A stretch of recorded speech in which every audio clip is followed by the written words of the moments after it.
This video covers the exercise practice. There are five sentences, and so I want to go over the answers with you. You notice there are numbers to the right of each sentence, and that number tells you how many prepositional phrases you can find in each of the sentences.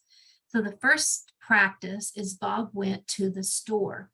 In order to identify a prepositional phrase, the first thing we do is look for the word that you think may be a preposition. So we come down here on our list, and here the word to is highlighted.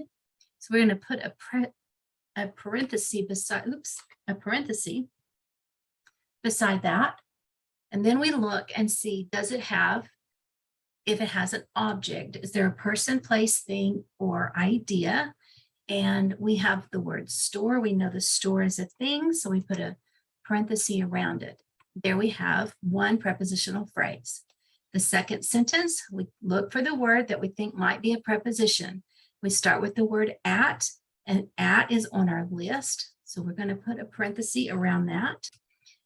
And we know that the word the store is already a preposition, an object, because we had it up there. So we're going to put a parenthesis around the word store. So there's one prepositional phrase. This tells us we have two. So now we have to go through each word. Bob, is Bob on the list? No. Is bought on the list? They're kind of alphabetical, so no. Is book, we're going to skip A because there's not any one letter words down there. Is book on the list?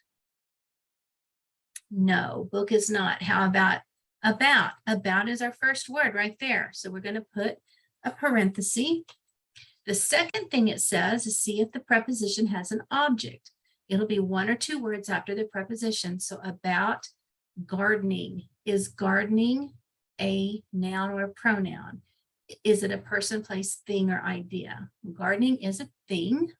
So I'm going to put a parenthesis there, and that is our second prepositional phrase. Number 3, the first thing we do is look for a word that you think may be a preposition. So Bob, we know from up here, Bob is not a preposition. Wanted, I can tell you wanted is it's not a preposition, it's an action. A garden is a place or a thing. So let's go with the word for. And we have right here is the word for. So we're going to put a parenthesis around this. Oh, this one's kind of difficult though, because we have for lettuce and then we have a comma, cucumbers, comma, and peppers. Now I want to show you a trick right here whenever you're looking at anything grammatical and you see the word and. What that means is anything on this side, let me put it a different color so you can see. Anything on the right side of the and has to be the same grammatical structure as what is on the left side.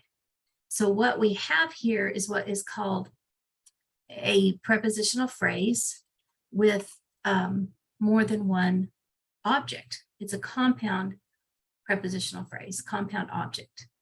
So yes, all of those, that is one prepositional phrase, even though there's 3 objects in it. And that's correct, very correct. Okay. The next one has 3 prepositional phrases. So we start at our list, look for a word that you think may be a preposition. Is the word he on the list? And there are no H's. How about once? Well, up here we have wanted, and we said that was a verb, so it's going to be the same thing here, wanted, once. Then we have garden. Both of them are similar. Let's go to the word near. Is near on the list? Yes, there is near. So we're going to put a parenthesis next to near. And then we go 1, 2 words. Is front a person? No. Is it a place? Yeah, kind of. And it's kind of a thing. So we're going to put a parenthesis. So there's one of our prepositional phrases. The next word is of. Of is on our list, and of is always going to be a preposition. Anytime you see the word of. So we put a parenthesis, and then we count 1, 2, and house. We know house is a thing, so we put a parenthesis. So there's our second prepositional phrase.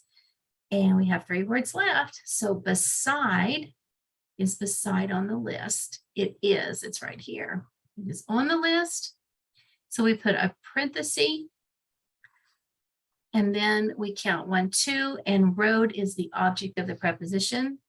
So there we have, those are our prepositional phrases. All right, the last sentence, it says there are 4 prepositional phrases. So we start the word on is on our list. So we're going to highlight that, come over here, put a parenthesis. On his day.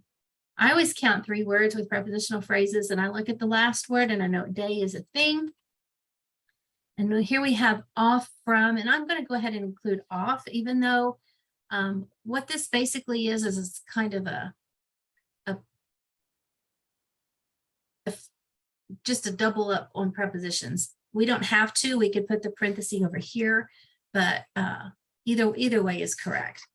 So from is on our list right here. Oops, just from. So we look 2 words over, his job. Job is a thing, so we're going to put a parenthesis. The next is at, we've already got it highlighted. So we look, is there an object? The word office. Now look at that comma right there. That comma is going to tell us that that's probably going to be our object of the preposition. It's telling us something. So what this is telling us is on his day, off from his job, at the office, those are what we call introductory. That just means they come at the beginning of the sentence. And it's a series because there's more than one. So there's 3. So then we have an introductory prepositional, a series of introductory prepositional phrases. And we always start that off with a comma. So now we have Bob, and we found Bob up here and up here. And up here, Bob's busy today. Bob is our subject, and he works, that's the action. So let's look at the word in. In right here is a preposition. And we already know that garden is the object. And so now we have found all of our prepositional phrases. And that is so super easy. That's how we do it.